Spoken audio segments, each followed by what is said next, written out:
High বন্ধুরা, আমি কৃষ্ণনগর থেকে পিয়ালি আজকে তোমাদের জন্য নিয়ে চলে এসেছি একটা সুন্দর চিংড়ি মাছের রেসিপি নিয়ে। তো দেখো, চিংড়ি মাছের খোলাগুলো আমি ধুয়ে একটা বাটিতে রেখেছি।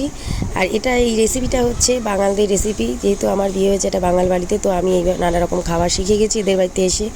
তো আজকে তোমাদের এটা একটু শেয়ার করবো। এই চিংড়ি মাছের খোলাগুলো একটা বাটিতে ভালো করে ধুয়ে রেখেছি। আর তারপরে নিয়েছি রসুন, কালো জিরে, শুকনো লঙ্কা, একটু কাঠখোলায় ভেজে রাখা আছে এখানে। এইটা চিংড়ি মাছ পেস্ট করার সময় লাগবে। এবার কড়াইতে তেল দিয়ে, তেলটা যখন খুব গরম হয়ে যাবে তখন চিংড়ি মাছের খোলাগুলো দিয়ে দেবে। কাঁচা তেলে দেবে না, ভালো করে গরম না হলে। এইবার সেই চিংড়ি মাছের খোলাগুলো সুন্দর লাল লাল করে ভেজে নেবে। এমনভাবে ভাজবে যেন আবার পুড়ে না যায়।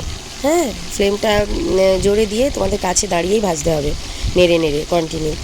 তো যখন মরমরে বা লাল লাল হয়ে যাবে বুঝতেই পারবে, তখন তোমরা ভাজাটা স্টপ করে দেবে।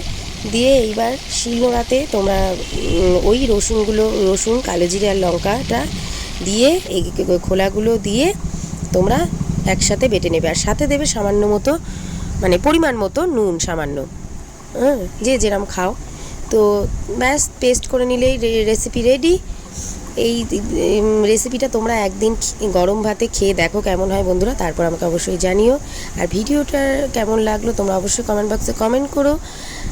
আমার সাথে থেকো, পাশে থেকো, আর তোমরা সুস্থ থেকো, ভালো থেকো। আর গরম গরম ভাতে এটা ঝটপট করে বানিয়ে খেয়ে নাও একদিন। আজকের মতো এইটুকু, দেখা হবে এবার পরের ভিডিওতে। টাটা। রেডি হওয়ার পর আমিও দেখো বন্ধুরা গরম ভাতে খেয়ে নিলাম, তোমরাও বানিয়ে গরম ভাতে খেও।